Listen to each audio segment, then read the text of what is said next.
Bonjour, aujourd'hui nous allons parler du matériel du CAP de bijouterie. Je me suis proposé de le faire sans aucune formation parce que bon, j'ai 39 ans, ça va être difficile de trouver. Elles sont hyper chères et je n'ai pas encore un travail donc je ne peux pas les payer. Mais j'avais envie de le faire depuis longtemps parce que moi j'aime faire l'assemblage. L'assemblage c'est pas quelque chose qui est bien vu par les bijoutiers, mais je pense qu'ils ont tort parce que nos vrais concurrents, ce sont les grandes entreprises, les grands magasins, tout ça, parce que eux, ils font des créations en série. Et moi, même l'assemblage, ça, il n'y a aucune chance que ce soit rentable, parce que je passe 4 heures pour créer quelque chose qui ne va pas valoir plus de 10 euros en magasin. Donc c'est impossible que ce soit rentable. Et donc, voilà. Mais le matériel que je vais vous montrer, je ne peux pas du tout être sûr que c'est celui qu'il faut pour mes épreuves de CAP, parce que c'est un matériel où j'ai vu la liste de l'an passé pour une autre académie, et la liste de mon académie, je ne l'ai pas eu, j'ai pas encore reçu les convocations. D'ailleurs, je vais même me déplacer pour les demander parce que je les ai pas reçues. Et donc voilà. Et en plus, en région parisienne, il y a le plein Vigipirate, il y a tout ça. Donc, on ne sait pas du tout ce qu'il faut vraiment apporter et pas apporter. Mais à défaut, je vous montre mon matériel. Comme ça, si vous êtes perdu, vous savez quel matériel acheter. Et peut-être que pendant l'épreuve, ils vous fourniront le matériel. Moi, j'en sais rien du tout. J'ai jamais fait cette épreuve. Alors voilà. Et donc, la liste. Là, je vois rien du tout. Et donc, j'ai copié cette liste. Et en plus, chez moi, j'ai pas de place, alors je peux pas tester le matériel non plus, parce que c'est pas le matériel que j'utilise habituellement pour mes créations. Et donc, là, ça va être compliqué de filmer aujourd'hui. J'ai imprimé mon papier avec tout ce que j'ai pu apporter pour le concours. Et les pages ne sont pas dans le bon ordre. Où est-ce qu'elles sont dans le bon ordre?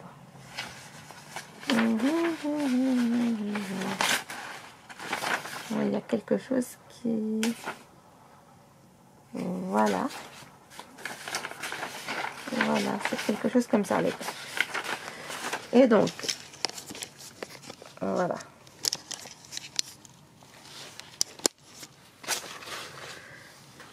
Et donc, j'avais des questions sur l'outil cet outil-là que j'ai décidé de prendre à la place d'un autre, que pour moi, il n'est pas bien. Je vous montre ça. Je vous montre pas la marque, mais bon, moi j'ai ça. Bon, comment est-ce qu'on peut vous montrer? Je peux pas du tout faire le focus. Voilà, je vous ouvre. Et donc j'ai ça, mais sous une autre marque. Mais bon, ça n'a pas du tout survécu pendant longtemps. Plus on est le soir, non, il monte que brouillé. Voilà, ce truc-là, moi je l'achèterai pas. Pour la cire, ils le vendent à plus de 40 euros, 30 euros, des trucs comme ça, des sommes astronomiques. Ça, je l'ai eu pour 10 euros, mais bon, ça dure pas longtemps. Et ils disent que ça va chauffer à 1200 degrés, mais ça chauffe pas à plus de 30 degrés. Et après, ça chauffe plus du tout. Donc, c'est un outil infernal qu'il vaut mieux pas acheter.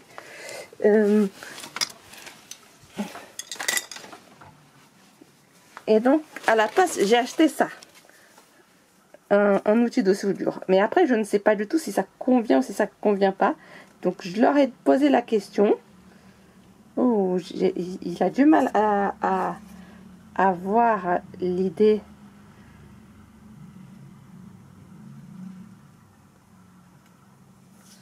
AF off, pourquoi? Et donc, ça, c'est un RSA. Voilà, c'est un RSA. 15 watts. Et donc c'est un des meilleurs outils de soudure qui existe sur le marché. Et c'est le même prix que pour l'autre, sauf que celui-là, il sera à vie. Mais le souci, c'est qu'on ne peut pas changer la pointe. Et donc ça pose problème. D'où, peut-être si j'avais choisi un pyrograveur à la place pour la cire, j'en sais rien. Et donc, on va commencer par... Et donc, moi, je vais pas du tout faire la publicité des marques, contrairement aux autres blogueurs. Mais je vais quand même vous dire les endroits où j'ai fait mes achats. Et donc, je vous donne plusieurs noms. Là, BHV, Cdiscount, Cookson Clow, eBay, Fnac, Germe des Beaux-Arts, Emma, Monoprix, Pearls Co, Reichelt. Et pour mes bijoux fantasy, j'utilise plein d'autres sites aussi, pas que cela. Moi j'aime beaucoup aussi chercher d'autres choses. Et donc le P1, analyse d'une situation professionnelle. Première partie, analyse formelle et artistique. Alors, il y a les gouaches en tube, blanc, noir, jaune, cadmium, terre de sienne, ombre brûlée, rouge carmin, bleu outre-mer, rouge vermillon, bleu turquoise, vert émeraude. Et donc, mon matériel, moi j'ai décrit là, et donc je vais vous le montrer. Où est-ce qu'il est? Il est dans l'un de mes... Voilà. Il est là-bas. Il est là-bas. Moi, je vais quand même enlever mes ailes parce que c'est très difficile pour moi de me mouvoir avec mes ailes. C'est des fausses ailes, mais je peux pas me mouvoir avec. Allez, on enlève ses ailes.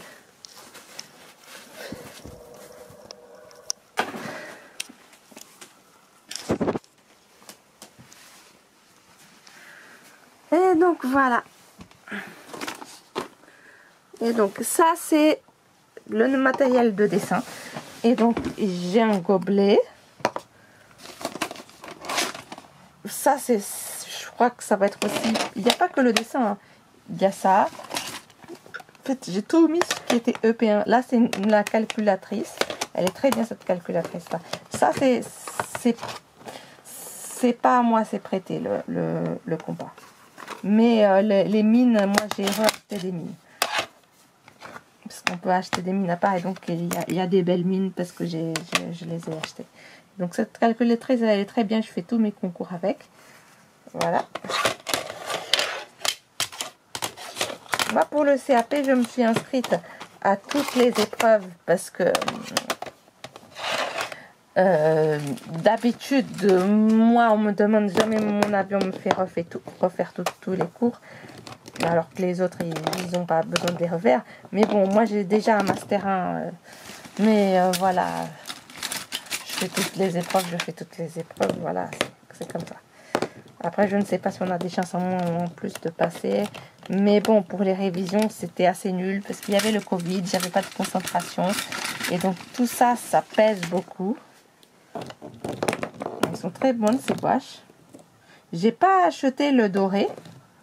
Parce que je pense que s'ils ne voulaient pas qu'on achète du doré, puisqu'ils ont demandé du jaune et une autre couleur, là, est-ce qu'elle est là? Voilà. Le sienne. Là, j'ai pas mis mes lunettes. Alors, pour voir ça, c'est un autre enfer. Ça, pour mélanger la peinture. Là, on a les petits cercles aussi. Ça va beaucoup aider. J'ai aussi quelque chose pour les bagues avec toutes les mesures en France, aux USA, en Angleterre, tout ça. Mais je pense que comme c'est pas dans la liste, qu'il faut pas apporter. Et puis ça fait beaucoup de poids. Et donc, mais ils vont nous demander de calculer les gauges, tout ça, et les tailles dans les différents pays sûrement. Mais voilà. Voilà, une règle, une autre règle,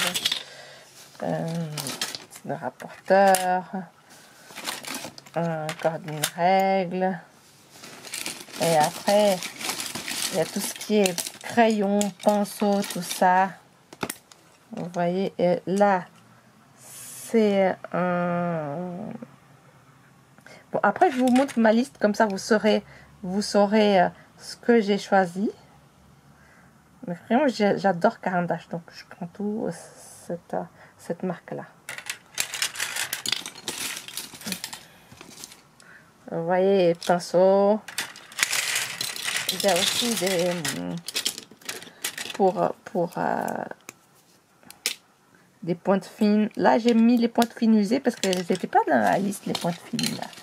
Mais pour dessiner, il faut aussi des pointes fines. Hein. Et là, on a trois sortes de crayons totalement différents. Il y a la gomme. Et cette gomme, elle efface très bien. C'est pour ça que je l'aime beaucoup, donc je la prends. Il y a le taille-crayon. Et donc, est-ce que j'ai autre chose là? Ah ouais, j'ai d'autres peintures encore. Voilà. Et donc, si on fait tout, et donc, voilà, la partie du bas. La partie du haut, c'était les gouaches en tube. La partie du bas, c'était les pinceaux 0, 0, 0, 0, matériel de peinture et crayon 2B HB, Caran d'Ache HB et 2B numéro 775. Plus taille crayon, stylo noir. Et ensuite, il y a la deuxième partie où là, ils vont te demander dans l'étude technique et graphique l'équerre, le compas au trace-cercle, le rapporteur, le crayon de papier, l'HB, 2H, la calculatrice, tout ça. Et après, dans la troisième partie, ils vont te demander seulement la calculatrice. Donc, je vais ranger ça. Et après, je vous donne la liste suivante. Parce que je peux pas tout faire en même temps non plus. Hein, et je vais casser mes affaires. Et tout ça me coûte très cher.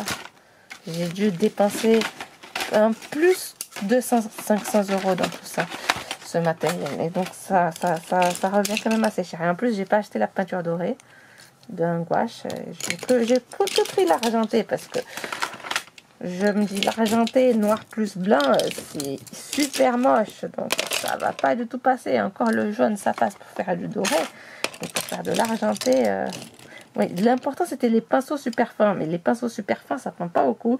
Du coup, je prends aussi les pinceaux un peu plus normaux, mais j'ai pas beaucoup de pinceaux normaux au-dessus des super fins. J'ai des pinceaux plus gros et des pinceaux et il faut des pinceaux petits. Alors, les pinceaux quand on va en magasin, on trouve surtout des grosses tailles, donc c'est compliqué. Et c'est une taille, une marque particulière qu'il faut. Est-ce que je l'ai ici? Est-ce que je les ai ici? Non, ça c'est pas important, ça c'est pas important. Il faut que j'ai un petit pour vous montrer la marque. Voilà. Et donc, la marque qu'il faut, c'est un KRL. Est-ce qu'on peut le voir ou non? Non, on ne peut pas du tout le voir. Et donc, je vous lis. C'est le KRL. Et il y a... Oh, celui-là, il a un truc collé dessus. On peut pas le lire. Ça c'est Da Vinci, c'est pas ce qu'ils veulent le Da Vinci, hein. C'est le KRL, mais c'est pas n'importe quel KRL, c'est le KRL qui est petit, et donc c'est le 8204. Je suis obligée d'enlever parce que sinon je vois pas, hein. Et il n'est pas en train de mettre. C'est le 8204. Non, ça c'est Raphaël, oui, Raphaël KRL 8204, c'est ce qu'il faut prendre. Mais moi j'ai aussi d'autres marques, alors je ne sais pas si j'ai le droit de les amener ou pas.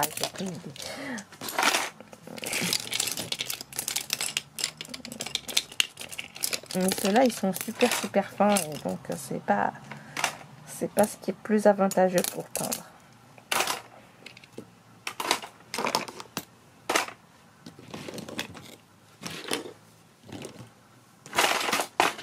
Voilà.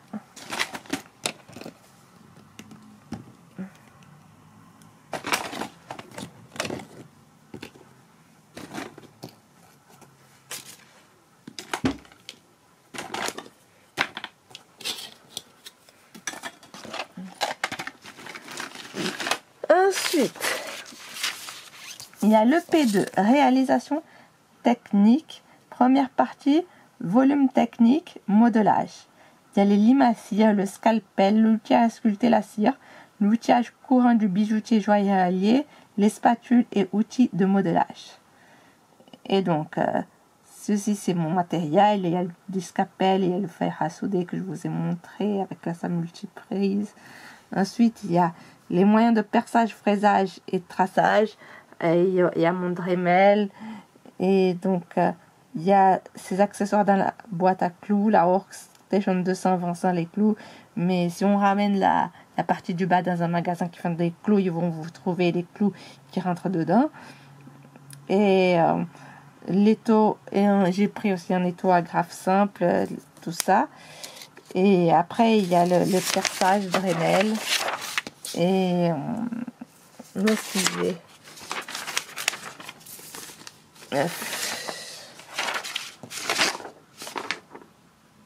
Voilà.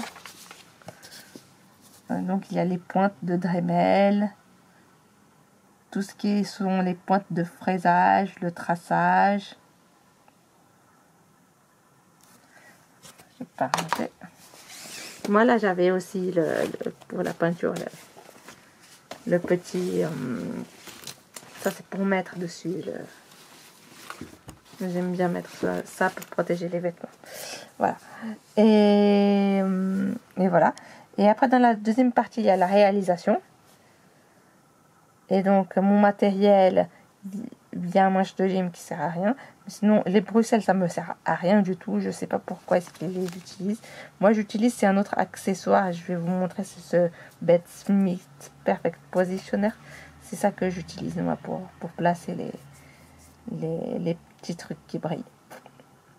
Et les aiguilles à grain chasse, moi, c'est moi qui les utilise en bijouterie. Donc, je sais pas si pour faire des bijoux, ils les utilisent aussi, mais c'est très utile. Et j'ai aussi une autre chose qui sert à mettre les fils dedans. Donc, mais ça fait des choses en plus. Hein.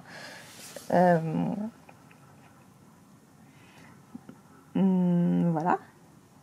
Et donc, les pinces, je pense que tout le monde les utilise. La colle à bijoux, la zoulite, c'est très important. Après le reste, c'est des trucs que j'utilise. Et donc, après, il y a l'outillage du polisseur.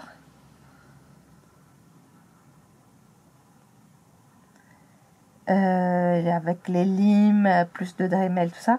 Et après, il y a les matériels de protection, le gain de polissage, mais il est trop fin. Quand on voit les gens dans les vidéos de Dremel utiliser la machine, la multi-outil, ils ont des gains, mais ils sont beaucoup plus gros que le gain de polissage que j'ai choisi. Là, il est limite pas bien. Et donc, il faudrait limite aller dans un magasin et les choisir. Mais le problème, c'est que moi, c'est taille S, j'ai petite main. Et donc, c'est difficile de trouver des gains résistants pour des petites mains. C'est très, très difficile. Et donc, si on en voit dans une boutique en ligne, peu importe quelle boutique, il faut tout de suite les prendre parce que c'est difficile. Les petites tailles, surtout pour la protection, c'est quelque chose de très difficile à trouver. Ensuite, il y a tout ce qui est brossette. Tout ce qui est brossette, ça c'est quelque chose qui est demandé là dans la liste pour les épreuves. Mais je ne sais pas si on a le droit de les apporter ou non.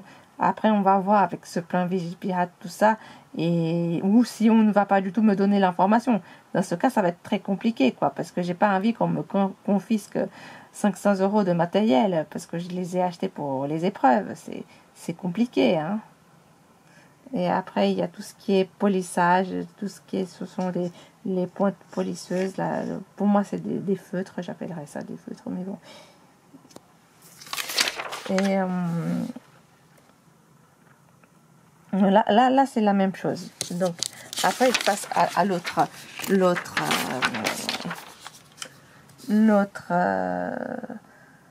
feuille, là.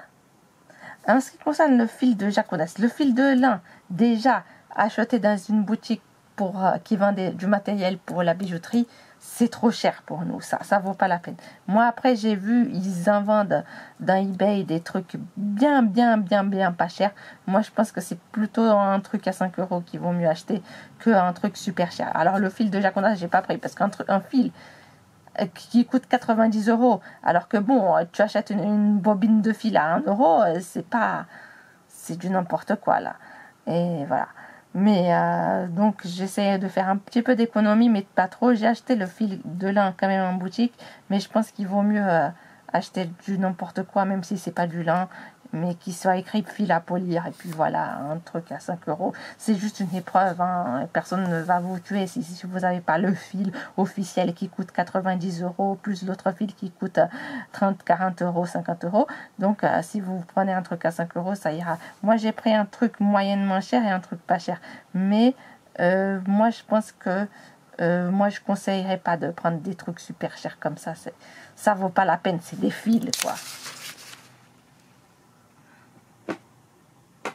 Après, il y a les cabrons. Les cabrons, j'ai beaucoup hésité à acheter. Je ne les ai pas achetés à ma première commande parce que j'étais pas sûre que c'était ce que je voulais. Parce que moi, ce que j'utilise, ce sont des limes normales que j'ai acheté au BHV pour faire qui servent pour la ferraille, pour tout ça.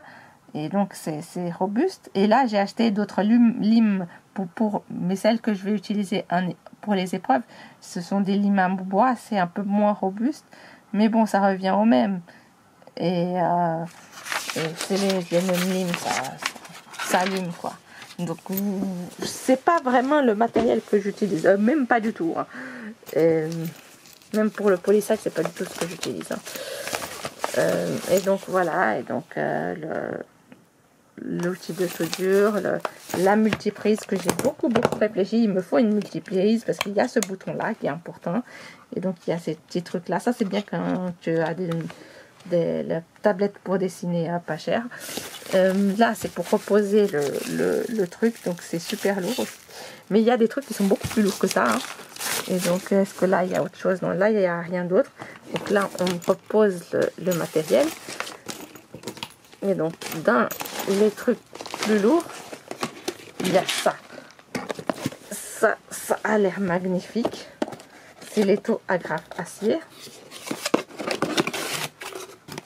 Moi j'ai choisi et j'ai collé du scotch parce que quand on colle du scotch, ça évite aux outils de gratouiller tout ce qui est métallique.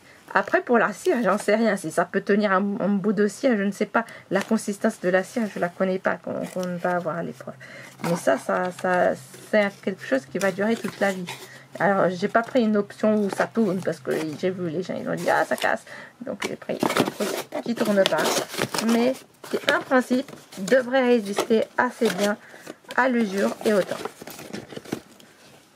Et après je ne sais pas si les tables, combien les tables des épreuves font, si elles font moins de 30 mm. C'est ce qu'il faut. Ensuite, pour le Dremel, avant que la vidéo elle se coupe, je ne sais pas quand est-ce qu'elle va se couper, c'est très important que quand vous mettez et enlevez les pièces ici, que vous appuyez sur un bouton qui est là. Parce que ce bouton-là, il fait en sorte que les pièces, on puisse plus facilement les sortir, mais il fait aussi en sorte qu'on puisse mieux les fixer. Ce qui fait que si vous mettez toutes les pièces, bon, ça va tourner tout ça, mais elles vont pas être fixées. Du coup, elles vont pouvoir sauter. Et donc, il faut jamais oublier d'appuyer sur ce bouton avant d'utiliser la machine et quand on a fini d'utiliser la pièce. Et ça, c'est dit dans aucun tutoriel. Moi, j'ai vu des tutoriels en anglais, ils mettent la pièce, mais ils la fixent pas. Et donc, ils donnent pas les bonnes informations pour l'utilisateur du Dremel. Comment faire en sorte que la pièce ne s'envole pas toute seule. Et donc, ça, c'est quelque chose d'important. Et vous voyez le truc, c'est génial, hein. Ah oui, et c'est pour ça aussi que j'ai mon casque de chantier, mais je ne sais pas si on sera autorisé à la mener. Parce que si les autres ils font le Dremel n'importe comment, hein, vu que là dans les vidéos c'est n'importe quoi, on peut on peut se retrouver avec une pièce dans la gueule ou derrière la tête, hein, par accident. Ça j'ai pris au Géant des Beaux-Arts, mais je me suis dit, parce que moi j'ai essayé déjà de faire des bougies, bon ça n'a pas marché comme je voulais, mais pour sculpter les bougies, même si c'est mou, j'ai utilisé un petit livre, l'espèce de, enfin, là il nous donne quand on sort des épreuves un petit livre, Et moi, j'ai utilisé ça pour taper dessus. Et comme on ne peut pas, bien sûr, apporter un livre pendant les épreuves pour taper dessus, donc je me suis dit, bon, ça sert à la fois à poser les brossettes, les mandrins, tout ça, et ça va servir aussi à taper. Là, ce sont des limes aiguilles. Moi, j'ai trouvé ça fantastique. Moi, quand il y a des choses moins chères, ça c'est quelque chose que on a du mal à trouver aussi, c'est les aléseurs de perles. Sinon, j'ai aussi acheté un autre truc, mais je ne vais pas vous le montrer, qui sert à percer une perle. Là, j'ai plus de voix. Et donc, ça, c'est pour sculpter. Je vais arrêter de parler un peu parce que là ma voix, elle part. J'ai un problème de santé,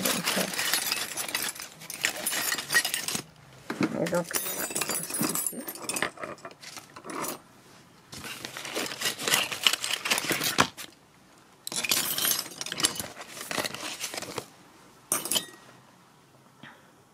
Et donc, je vous montre un par un mes outils. Ça, c'est une lime à cire. Ça aussi. Ça aussi. Et ça aussi. On voit pas bien avec le... Voilà. Ça, j'ai acheté chez Reichelt. J'ai adoré parce que ça sert à ouvrir tout ce qui est difficile à ouvrir quand on veut, clac, ouvrir. Et c'est aussi la seule spatule de bonne taille que j'ai pu trouver. Parce que sinon, les spatules, quand on cherche spatule, on trouve ce truc-là affreux. Je ne sais pas ce qu'on peut faire avec. Il y a des gens qui l'utilisent pour couper la cire. Mais bon, ça, c'est une vraie spatule. Et c'est une spatule qui sert à ouvrir, par exemple, que ce soit les appareils électroniques ou autre chose. Tout ce qui est difficile à ouvrir, c'est dur, ça fait levier, mais en même temps, ce sont des vraies spatules. Et ce sont des petites spatules. Et ça, ça c'est un magasin d'électronique, Reichelt. Mais dans aucun autre magasin, on trouvera des vraies spatules, quoi. Ça, c'est la spatule. Mais bon, c'est pas la spatule qu'il faut. L'autre, elle est mieux. Là, c'est pour couper. Mais c'est pas génial quand j'ai coupé de la bougie avec ça. J'aime pas, quoi. Et donc, j'ai aussi pris son frère, en quelque sorte, le scalpel. Et donc, voilà. Non, ça, c'est le grattoir, ça. C'est le frère du scalpel, ça, c'est le grattoir. Mais bon, ça va être un peu la même chose. Après, ça j'ai beaucoup aimé quand j'ai pris ça. Ça sert à taper sur du métal qui a déjà été créé. Et donc, si on veut taper sur une bague ou un bijou qui a déjà été créé pour modifier son aspect extérieur, c'est à ça que ça sert, ça. Et donc, j'ai trouvé ça génial. Ça, c'était le géant des beaux-arts, ça. C'est Habig, je sais pas quoi. Et donc, c'est un truc qui est génial parce que ça sert en même temps pour la cire et en même temps pour si on a un article qui est créé et qu'on veut le retaper, on peut taper dessus. Ensuite, il y a tout ce qui est trucs là de poterie, ces trucs-là. J'en ai choisi 3. Parce que bon, ça sert à rien de tous les avoir. On sait pas trop ce qu'on va en faire. Hein. Ça sert à couper le truc là. J'ai testé sur la pâte à modeler quand même. Et là, ce sont des outils de dentiste. J'en avais choisi plus, mais je vais pas en amener plus que 2. Je vois pas trop l'intérêt pour sculpter avec ce truc-là. Je trouve que c'est bizarre, quoi. Moi, si je crée des outils pour sculpter, que ce soit là sur ou autre chose, ça ressemblerait pas à ça. Hein. Bon, ça, c'est ce que les dentistes utilisent. Ça, c'était Cookson. Et donc, ça c'est aussi Reichelt. Ce sont des limes à bois. Mais bon, que ce soit les limes à bois ou les limes à métal, ça lime. Alors, c'est fait en métal. Et c'est très bien. Et donc, on a la lime arrondie.